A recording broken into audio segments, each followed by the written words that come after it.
مجھے ایسی فوج چاہیے جسے معلوم ہو کہ اس کا دشمن کون ہے اور اس کے عزائم کیا ہیں۔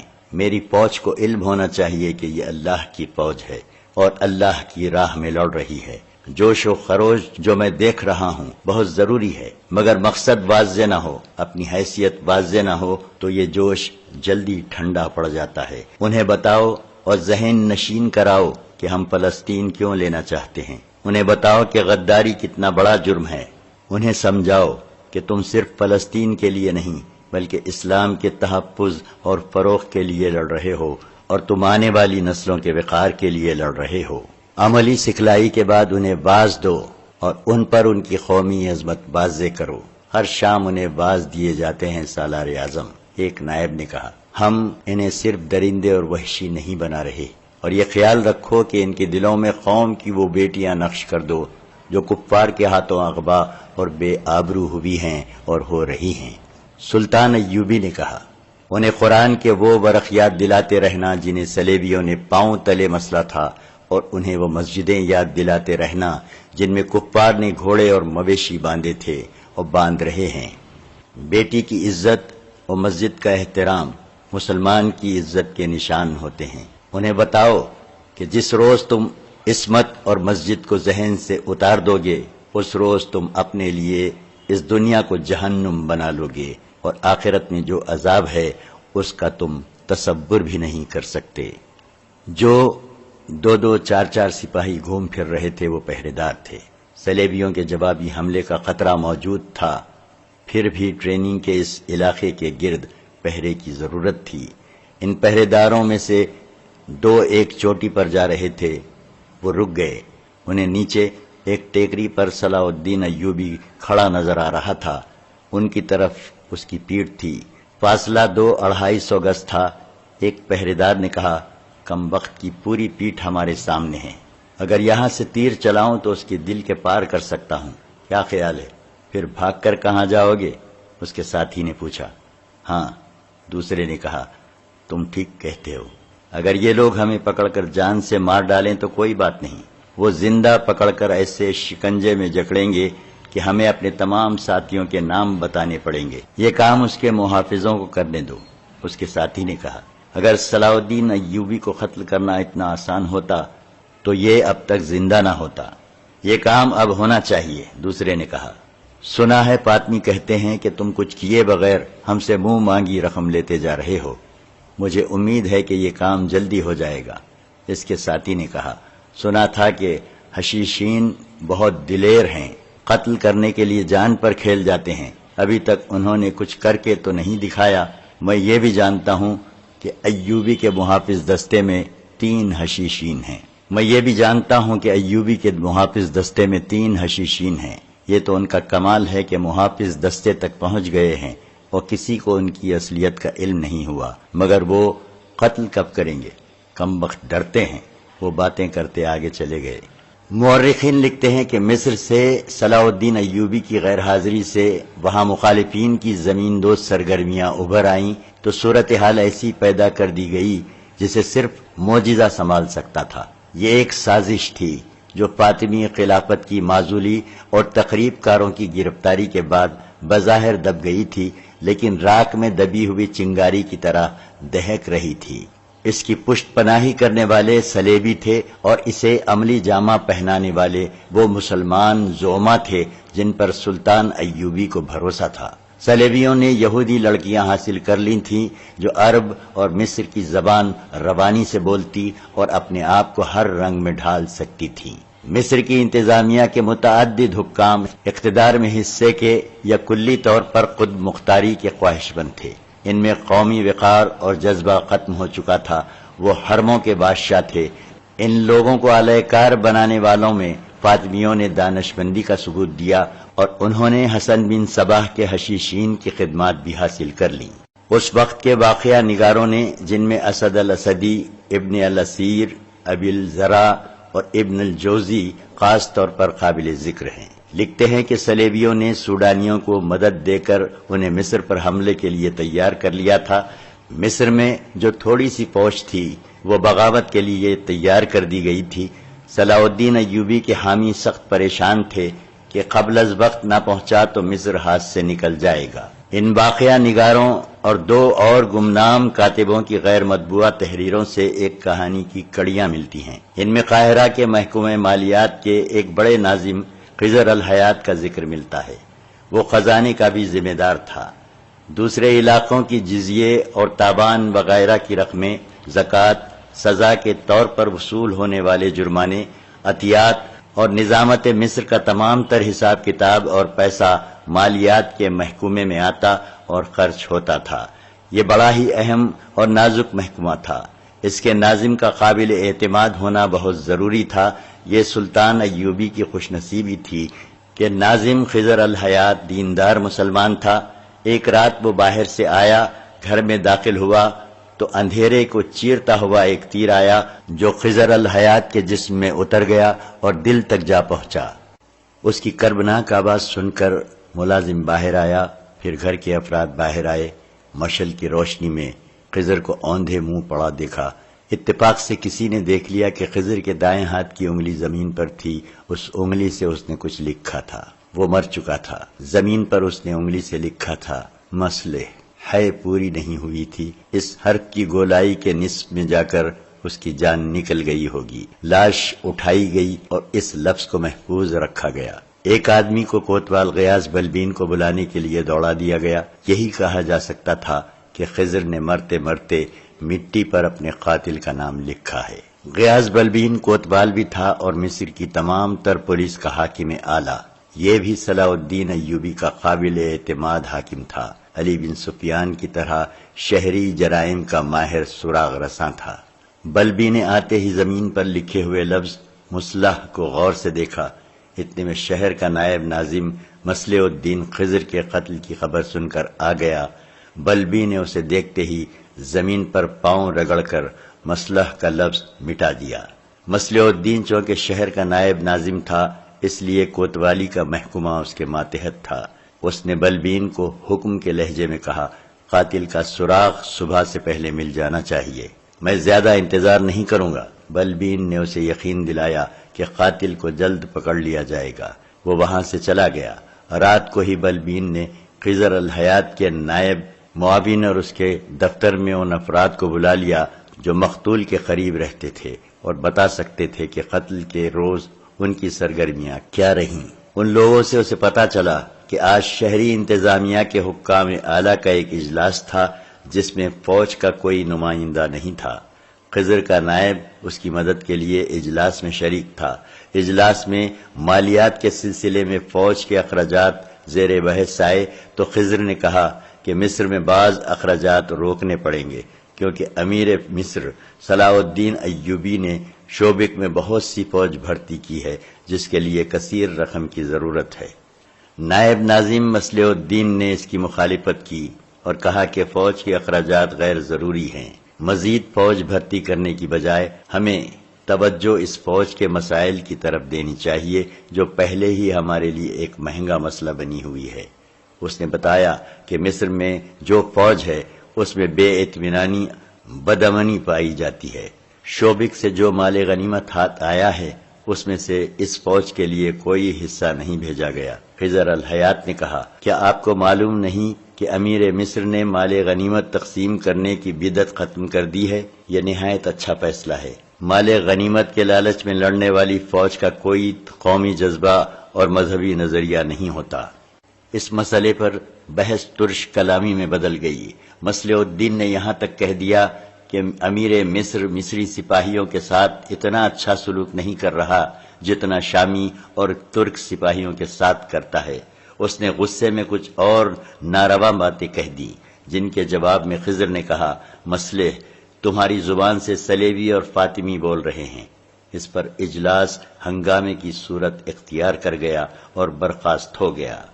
خضر الحیات کے معاون اور نائب نے بتایا کہ اجلاس کے بعد مصلح الدین خضر الحیات کے دفتر میں آیا۔ وہاں پھر ان میں گرما گرمی ہوئی۔ مصلح الدین خضر کو اس پر قائل کرنے کی کوشش کر رہا تھا کہ مصری فوج مطمئن نہیں۔ اس نے پھر وہی باتیں دہرائیں جو اس نے اجلاس میں کہی تھیں۔ خضر الحیات نے کہا، اگر ایسا ہی ہے تو میں یہ مسئلہ تمہاری طرف سے امیر مصر کے آگے رکھ دوں گا، لیکن میں یہ ضرور لکھوں گا کہ تم نے اجلاس میں تمام شرکا کو یہ باور کرانے کی کوشش کی تھی کہ امیر مصر فوج میں امتیازی سلوک کر رہا ہے، اور میں یہ بھی لکھوں گا کہ تم نے ہمیں یہ یقین دلانے کی بھی کوشش کی کہ صلاح الدین ایوبی نے شوبک کا مال غنیمت شامیوں اور ترکیوں میں تقسیم کر دیا ہے، اور میں یہ رائے ضرور دوں گا کہ تم نے جو الزامات عائد کیے ہیں انہیں سچ ثابت کرنے کی بھی کوشش کی ہے، اور فوج میں جو افواہیں دشمن پھیلا رہا ہے اس کے متعلق تم نے کہا ہے کہ یہ افواہیں نہیں بلکہ سچ ہے۔ خضر الحیات کے نائب نے بیان دیا کہ مصلح الدین جب خضر کے کمرے سے نکلا تو اس کے منہ سے یہ الفاظ سنے گئے تھے، اگر تم زندہ رہے تو سب کچھ لکھ کر صلاح الدین ایوبی کے آگے رکھ دینا۔ غیاث بلبی نے فوری طور پر مصلح الدین سے کچھ پوچھنا مناسب نہ سمجھا، ایک تو اس کی حیثیت بہت اونچی تھی، اور دوسرے یہ کہ بلبی اس کے خلاف مزید شہادت جمع کرنا چاہتا تھا۔ اسے ڈر یہ تھا کہ اگر اس نے مصلح الدین پر بغیر ٹھوس شہادت کے ہاتھ ڈالا تو یہ اقدام اس کے اپنے لیے مصیبت بن جائے گا۔ اگر صلاح الدین ایوبی قاہرہ میں موجود ہوتا تو بلبی اس کی پشپناہی حاصل کر لیتا۔ وہ اتنا سمجھ گیا تھا کہ یہ قتل ذاتی رنجش کا نتیجہ نہیں۔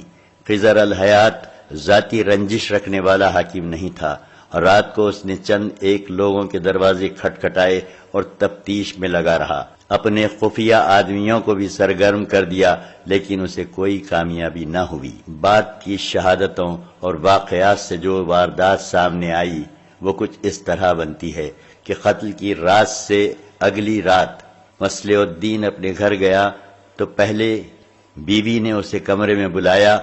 اس نے 20 اشرفیاں مصلح الدین کے آگے کرتے ہوئے کہا، خضر الحیات کا قاتل یہ 20 اشرفیاں واپس کر گیا ہے اور کہہ گیا ہے کہ تم نے 50 اشرفیاں اور سونے کے 2 ٹکڑے کہے تھے۔ میں نے تمہارا کام کر دیا تو تم نے صرف 20 اشرفیاں بھیجی ہیں، یہ میں تمہاری بیوی کو واپس دے چلا ہوں۔ تم نے مجھے دھوکہ دیا ہے، اب 100 اشرفیاں اور سونے کے 2 ٹکڑے لوں گا۔ اگر 2 دن تک مال نہ پہنچایا تو ویسا ہی تیر جو خضر کے دل میں اترا ہے تمہارے بھی دل میں اتر جائے گا۔ مصلح الدین کا رنگ اڑ گیا، سنبھل کر بولا، تم کیا کہہ رہی ہو؟ کون تھا وہ؟ میں نے کسی کو خضر الحیات کے قتل کے لیے یہ رقم نہیں دی تھی۔ تم خضر کے قاتل ہو، بیوی نے کہا۔ مجھے معلوم نہیں کہ قتل کی وجہ کیا ہے، اتنا ضرور معلوم ہے کہ تم نے اسے قتل کرایا ہے۔ یہ مصلح الدین کی پہلی بیوی تھی۔ اس کی عمر زیادہ نہیں تھی، بمشکل 30 سال کی ہوگی، خاصی خوبصورت عورت تھی۔ کوئی 1 ماہ قبل وہ گھر میں ایک غیر معمولی طور پر خوبصورت اور جوان لڑکی لے آیا تھا۔ ایک قابین کے لیے بیویوں کی تعداد پر کوئی پابندی نہیں تھی، اس زمانے میں زیادہ بیویاں رکھنے کا رواج تھا، کوئی بیوی دوسری بیویوں سے حسد نہیں کرتی تھی۔ مگر مصلح الدین نے پہلی بیوی کو بالکل نظر انداز کر دیا تھا۔ جب سے نئی بیوی آئی تھی اس نے پہلی بیوی کے کمرے میں جانا ہی چھوڑ دیا تھا۔ بیوی نے اسے کئی بار بلایا تو بھی وہ نہ گیا۔ بیوی کے اندر انتقامی جذبہ پیدا ہو گیا تھا۔ یہ آدمی جو اسے 20 اشرفیاں دے گیا تھا غالباً مصلح الدین سے بڑا ہی سنگین انتقام لینا چاہتا تھا، اسی لیے اس نے اس کی پہلی بیوی کو بتا دیا تھا کہ خضر الحیات کو مصلح الدین نے قتل کرایا ہے، تم اپنی زبان بند رکھنا۔ مصلح الدین نے بیوی کو باروب لہجے میں کہا، یہ میرے کسی دشمن کی چال ہے، وہ میرے اور تمہارے درمیان دشمنی پیدا کرنا چاہتا ہے۔ تمہارے دل میں میری دشمنی کے سوا اور رہا ہی کیا ہے؟ بیوی نے پوچھا۔ میرے دل میں تمہاری پہلی روز والی محبت ہے، مصلح الدین نے کہا۔ کیا تم اس آدمی کو پہچانتی ہو؟ اس نے چہرے پر نقاب ڈال رکھا تھا۔ بیوی نے کہا، مگر تمہارا نقاب اتر گیا ہے، میں نے تمہیں پہچان لیا ہے۔ مصلح الدین نے کچھ کہنے کی کوشش کی مگر بیوی نے اسے بولنے نہ دیا۔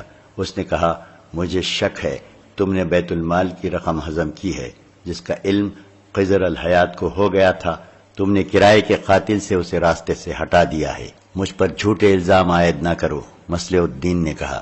مجھے رقم ہضم کرنے کی کیا ضرورت ہے؟ تمہیں نہیں، اس فرنگن کو رقم کی ضرورت ہے جسے تم نے نکاح کیے بغیر گھر میں رکھا ہوا ہے۔ بیوی نے جل کر کہا، تمہیں شراب کے لیے رقم کی ضرورت ہے؟ اگر یہ الزام جھوٹا ہے تو بتاؤ، یہ 4 گھوڑوں کی بگی کہاں سے آئی ہے؟ گھر میں آئے دن ناچنے والیاں جو آتی ہیں وہ کیا مفت آتی ہیں؟ شراب کی جو دعوتیں دی جاتی ہیں ان کے لیے رقم کہاں سے آتی ہے؟ خدا کے لیے چپ ہو جاؤ، مصلح الدین نے غصے اور پیار کے ملے جلے لہجے میں کہا۔ مجھے معلوم کر لینے دو وہ آدمی کون تھا جو خطرناک چال چل گیا ہے، اصل حقیقت تمہارے سامنے آ جائے گی۔ میں اب چپ نہیں رہ سکوں گی، بیوی نے کہا۔ تم نے میرا سینہ انتقام سے بھر دیا ہے، میں سارے مصر کو بتا دوں گی کہ میرا خاوند قاتل ہے، ایک مومن کا قاتل ہے، تم میری محبت کے قاتل ہو، میں اس قتل کا انتقام لوں گی۔ مصلح الدین منت سماجت کر کے اسے چپ کرانے لگا اور اسے قائل کر لیا کہ وہ صرف 2 روز چپ رہے تاکہ وہ اس آدمی کو تلاش کر کے ثابت کر سکے کہ وہ قاتل نہیں ہے۔ اس نے بیوی کو یہ بھی بتا دیا کہ غیاث بلبی نے چند ایک مشتبہ افراد پکڑ لیے ہیں اور قاتل بہت جلد پکڑا جائے گا۔ رات گزر گئی، اگلا دن بھی گزر گیا، مصلح الدین گھر سے غائب رہا، اس کی دوسری بیوی یاداشتہ بھی کہیں نظر نہ آئی۔ شام کے بعد مصلح الدین گھر آیا اور پہلی بیوی کے کمرے میں چلا گیا، اس کے ساتھ پیار اور محبت کی باتیں کرتا رہا۔ بیوی اس کے فریب میں نہیں آنا چاہتی تھی مگر پیار کے دھوکے میں آ گئی۔ مصلح الدین نے اسے کہا کہ وہ اس آدمی کو ڈھونڈ رہا ہے جو 20 اشرفیاں دے گیا تھا۔ کچھ دیر بعد بیوی سو گئی۔ اس رات مصلح الدین نے ملازموں کو چھٹی دے دی تھی، گھر میں ایسی خاموشی تھی جو پہلے کبھی نہ ہوئی تھی۔ مصلح الدین بہت دیر سوئی ہوئی بیوی کے کمرے میں رہا، پھر اٹھ کر کمرے سے نکل گیا۔ آدھی رات کا عمل ہوگا، ایک آدمی اس گھر کے باہر والی دیوار کے ساتھ پیٹ لگا کر کھڑا ہو گیا، ایک آدمی اس کے کندھوں پر چڑھ گیا، تیسرا آدمی ان دونوں کو سیڑھی بنا کر اوپر گیا اور دیوار سے لٹک کر اندر کی طرف کود گیا۔ اس نے اندر سے بڑا دروازہ کھول دیا، اس کے دونوں ساتھی اندر آ گئے۔ اس گھر میں رکھوالی والا کتا ہر رات کھلا رہتا تھا، اس رات وہ بھی ڈربے میں بند تھا۔ شاید ملازم جاتے ہوئے بھول گئے تھے کہ اسے کھلا رکھنا ہے۔ تینوں آدمی برآمدے میں چلے گئے، اندھیرا گہرا تھا، وہ دبے پاؤں چلتے گئے، گپت اندھیرے میں ایک دوسرے کے پیچھے چلتے۔ ایک نے اس کمرے کے دروازے پر جا ہاتھ رکھا جس میں مصلح الدین کی پہلی بیوی، جسے وہ فاطمہ کے نام سے بلایا کرتا تھا، سوئی ہوئی تھی۔ کواڑ کھل گیا، کمرہ تاریک تھا، تینوں آدمی اندر گئے اور اندھیرے میں ٹٹولتے ہوئے فاطمہ کے پلنگ تک پہنچ گئے۔ ایک آدمی کا ہاتھ فاطمہ کے منہ پر لگا تو اس کی آنکھ کھل گئی، وہ سمجھی کہ مصلح الدین کا ہاتھ ہے۔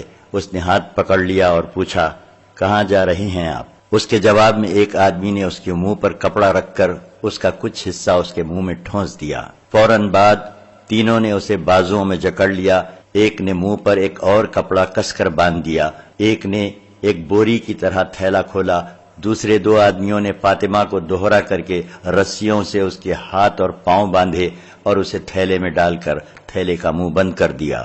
انہوں نے تھیلا اٹھایا اور باہر نکل گئے، بڑے دروازے سے بھی نکل گئے۔ گھر میں کوئی ملازم نہ تھا، خادمائیں بھی اس رات چھٹی پر تھیں۔ تھوڑی دور ایک درخت کے ساتھ 3 گھوڑے بندھے ہوئے تھے، تینوں آدمی گھوڑوں پر سوار ہوئے، ایک نے تھیلا اپنے آگے رکھ لیا، تینوں گھوڑے قاہرہ سے نکل گئے اور سکندریہ کا رخ کر لیا۔ صبح ملازم آ گئے، مصلح الدین نے فاطمہ کے متعلق پوچھا، 2 خادماؤں نے اسے تلاش کر کے بتایا کہ وہ گھر میں نہیں ہے۔ بہت دیر تک جب اس کا کوئی سراغ نہ ملا تو مصلح الدین ایک خادمہ کو الگ لے گیا، بہت دیر تک اس کے ساتھ باتیں کرتا رہا، پھر اسے ساتھ لیے غیاث بلبی کے پاس چلا گیا۔ اسے کہا کہ اس کی بیوی لاپتہ ہو گئی ہے۔ اس نے اس شک کا اظہار کیا کہ خضر الحیات کو فاطمہ نے قتل کرایا ہے، اور خضر نے مرتے مرتے انگلی سے مصلح جو لکھا تھا وہ دراصل مصلح کی بیوی لکھنا چاہتا تھا، لیکن موت نے تحریر پوری نہ ہونے دی۔ اس کے ثبوت میں اس نے اپنی خادمہ سے کہا کہ وہ بلبی کو اس آدمی کے متعلق بتائے۔ خادمہ نے بیان دیا کہ پرسوں شام ایک اجنبی آیا جس کے چہرے پر نقاب تھا، اس وقت مصلح الدین گھر پر نہیں تھا۔ اس آدمی نے دروازے پر دستک دی تو یہ خادمہ باہر گئی۔ اجنبی نے کہا کہ وہ فاطمہ سے ملنا چاہتا ہے۔ خادمہ نے کہا کہ گھر میں کوئی مرد نہیں، اس لیے وہ فاطمہ سے نہیں مل سکتا۔ اس نے کہا کہ فاطمہ سے یہ کہہ دو کہ وہ اشرفیاں واپس کرنے آیا ہے، کہتا ہے کہ میں پوری رقم لوں گا۔ خادمہ نے فاطمہ کو جا کر بتایا تو اس نے اس آدمی کو اندر بلا لیا۔ خادمہ نے بیان میں کہا کہ فاطمہ نے اسے برآمدے میں کھڑا رہنے کو کہا اور یہ ہدایت دی کہ کوئی آ جائے تو میں اسے خبردار کر دوں۔ خادمہ کمرے کے دروازے کے ساتھ کھڑی رہی۔ اندر کی باتیں جو اسے سنائی دی ان میں اس آدمی کا غصہ اور فاطمہ کی منت سماجت تھی۔ ان باتوں سے صاف پتہ چلتا تھا کہ فاطمہ نے اس آدمی سے کہا تھا کہ علی بن سفیان کے نائب حسن بن عبداللہ کو قتل کرنا ہے، جس کے عوض وہ اسے 50 اشرفیاں اور 2 ٹکڑے سونا دے گی۔ خادمہ کو یہ معلوم نہیں ہو سکا کہ فاطمہ نے اس آدمی کو 20 اشرفیاں کس وقت اور کہاں بھیجی تھیں اور کون لے گیا تھا۔ وہ پوری 50 اشرفیاں مانگ رہا تھا۔ فاطمہ اس سے کہہ رہی تھی کہ اس نے غلط آدمی کو قتل کیا ہے۔ یہ نقاب پوش اجنبی کہہ رہا تھا کہ تم نے یقین کے ساتھ بتایا تھا کہ حسن بن عبداللہ فلاں وقت خضر الحیات کے گھر جائے گا۔ وہ گھات میں بیٹھ گیا۔ اس نے ایک آدمی کو خضر کے گھر کے دروازے کے قریب جاتے دیکھا۔ اس کا قد بت حسن بن عبداللہ کی طرح تھا۔ قتل کرتے وقت اتنی مہلت نہیں ملتی کہ شکار کو اچھی طرح دیکھ کر یقین کر لیا جائے۔ تم نے جو وقت بتایا تھا یہ وہی وقت تھا۔ میں نے تیر چلا دیا اور وہاں سے بھاگنے کی کوشش کی۔ وہ فاطمہ سے 50 اشرفیاں مانگ رہا تھا۔ فاطمہ نے پہلے تو منت سماجت کی، پھر وہ غصے میں آ گئی اور کہا کہ اصل آدمی کو قتل کرو گے تو ان 20 اشرفیوں کے علاوہ 50 اشرفیاں اور سونے کے 2 ٹکڑے دوں گی۔ اس آدمی نے کہا کہ میں نے کام کر دیا ہے، اس کی پوری اجرت لوں گا۔ فاطمہ نے انکار کر دیا۔ وہ آدمی بڑے غصے میں یہ کہہ کر چلا گیا کہ میں پوری اجرت وصول کر لوں گا۔ فاطمہ نے خادمہ کو سختی سے کہا کہ وہ اس آدمی کے متعلق کسی سے ذکر نہ کرے۔ اس نے خادمہ کو 2 اشرفی انعام دیا۔ آج صبح وہ اس کے کمرے میں گئی تو فاطمہ وہاں نہیں تھی۔ اسے شک ہے کہ اس آدمی نے انتقاماً اسے اغوا کر لیا ہے۔ غیاث بلبین نے کچھ سوچ کر مصلح الدین کو باہر بھیج دیا اور خادمہ سے پوچھا، یہ بیان تمہیں کس نے پڑھایا ہے، فاطمہ نے یا مصلح الدین نے؟ فاطمہ تو یہاں نہیں ہے۔ اس نے کہا، یہ میرا اپنا بیان ہے، مجھے سچ بتاؤ۔ بلبین نے کہا، فاطمہ کہاں ہے، وہ کس کے ساتھ گئی ہے؟ خادمہ گھبرانے لگی، کوئی تسلی بخش جواب نہ دے سکی۔ بلبین نے کہا، کوتوالی کے تہہ خانے میں جانا چاہتی ہو، اب تم واپس نہیں جا سکو گی۔ وہ غریب عورت تھی، اسے معلوم تھا کہ کوتوالی کے تہہ خانے میں جا کر سچ اور جھوٹ الگ الگ ہو جاتے ہیں اور اس سے پہلے جسم کے جوڑ جوڑ بھی الگ ہو جاتے ہیں۔ وہ رو پڑی اور بولی، سچ کہتی ہوں تو آقا سزا دیتا ہے، جھوٹ بولتی ہوں تو آپ سزا دیتے ہیں۔ بلبین نے اس کی حوصلہ افزائی کی اور اسے تحفظ کا یقین دلایا۔ خادمہ نے کہا، میں نے قتل کے دوسرے روز صرف اتنا دیکھا تھا کہ ایک نقاب پوش آیا تھا۔ آقا مصلح الدین گھر نہیں تھے۔ نقاب پوش نے فاطمہ کو باہر بلایا تھا۔ وہ بڑے دروازے کے باہر اور فاطمہ اندر تھی۔ وہ اس کے سامنے نہیں ہوئی۔ ملازموں نے دیکھا تھا لیکن کسی نے بھی قریب جا کر نہیں سنا کہ ان کے درمیان کیا باتیں ہوئیں۔ نقاب پوش چلا گیا تو فاطمہ اندر آئی۔ اس نے چھوٹی سی ایک تھیلی اٹھا رکھی تھی۔ فاطمہ کا سر جھکا ہوا تھا۔ وہ کمرے میں چلی گئی تھی۔ دوسری شام مصلح الدین نے 4 ملازموں اور سائز کو رات بھر کی چھٹی دے دی تھی۔ 4 ملازموں میں 2 مرد اور 2 عورتیں ہیں۔ اس سے پہلے ملازموں کو کبھی رات بھر کے لیے چھٹی دی گئی ہے؟ بلبین نے پوچھا۔ کبھی نہیں، اس نے جواب دیا۔ کوئی ایک ملازم کبھی چھٹی لے لیتا ہے، سب کو کبھی چھٹی نہیں دی گئی۔ خادمہ نے سوچ کر کہا، عجیب بات یہ ہے کہ آقا نے کہا تھا کہ آج رات کتے کو بندھا رہنے دینا۔ اس سے پہلے رات کو کتا کھلا رکھا جاتا تھا۔ بڑا خونخوار کتا ہے، اجنبی کی بو پر چیرنے پھاڑنے کے لیے تیار ہو جاتا ہے۔ مصلح الدین کے تعلقات فاطمہ کے ساتھ کیسے تھے؟ غیاث بلبین نے پوچھا۔ بہت کھینچے ہوئے، خادمہ نے بتایا۔ آقا ایک بڑی خوبصورت اور جوان لڑکی لایا ہے جس نے آقا کو اپنا غلام بنا لیا ہے۔ فاطمہ کے ساتھ آقا کی بول چال بھی بند ہے۔ غیاث بلبین نے خادمہ کو الگ بٹھا کر مصلح الدین کو اندر بلایا اور باہر نکل گیا۔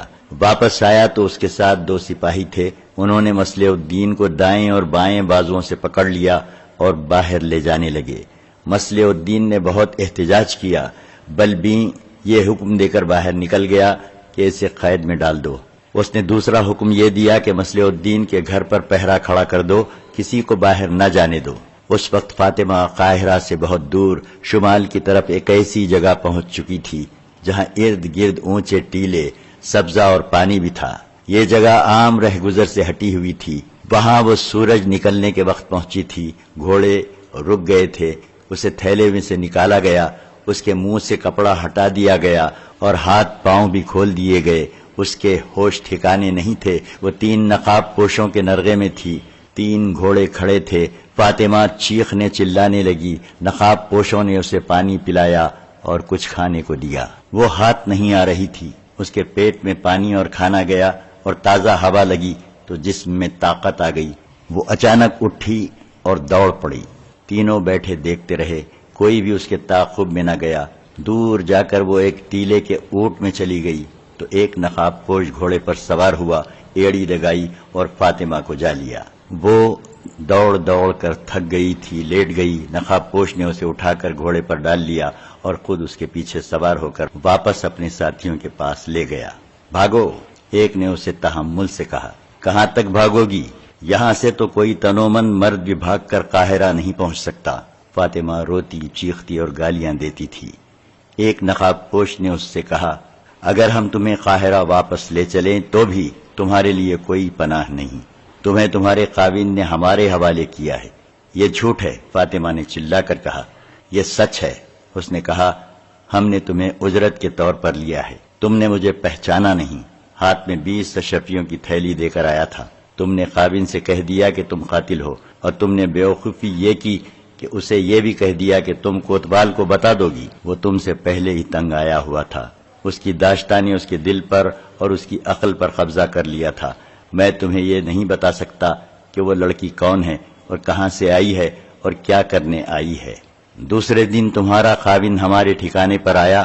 ایسا بے ایمان آدمی ہے کہ اس نے ہمیں خضر الحیات کے قتل کے عوض 50 اشرفیاں اور سونے کے 2 ٹکڑے دینے کا وعدہ کیا تھا، مگر کام ہو گیا تو صرف 20 اشرفی بھیجی۔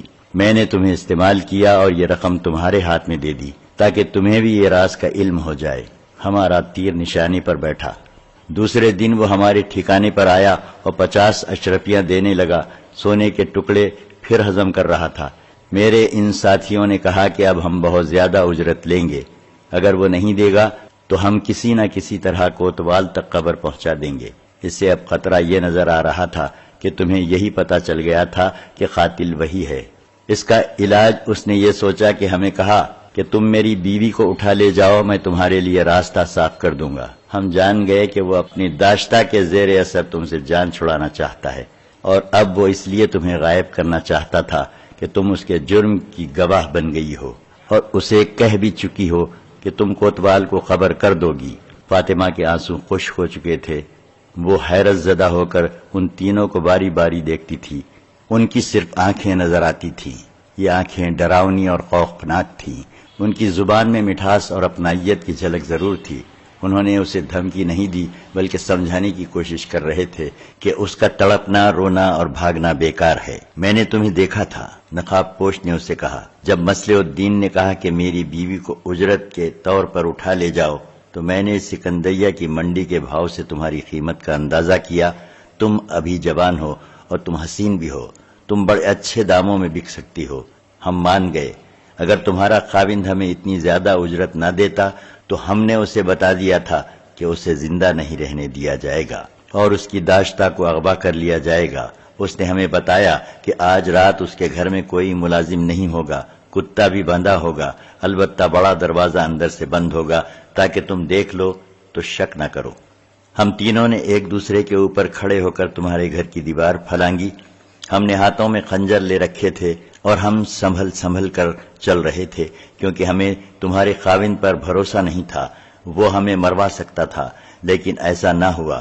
ہمارے لیے راستہ واقعی صاف تھا، تمہیں اٹھایا اور لے آئے۔ اس نے یہ کہانی تمہیں اس لیے سنائی ہے کہ تم اپنے خاوند کے گھر کو دل سے نکال دو۔ دوسرے نقاب پوش نے کہا، ہم تمہیں یہ بھی بتائے دیتے ہیں کہ ہم 3 آدمی اکیلی عورت کی مجبوری سے فائدہ نہیں اٹھائیں گے۔ ہم بیوپاری ہیں، کرائے کا قتل اور اغوا ہمارا پیشہ ہے۔ ہم تمہارے جسم کے ساتھ کھیل کر خوش ہونے والے نہیں۔ 3 مرد ایک عورت کو اغوا اور مجبور کر کے تفریح کریں تو یہ کوئی فخر والی بات نہیں۔ تم مجھے سکندر کے بازار میں بیچو گے؟ فاطمہ نے بے بسی کے لہجے میں پوچھا۔ میری قسمت میں اب عصمت پروشی لکھی ہے؟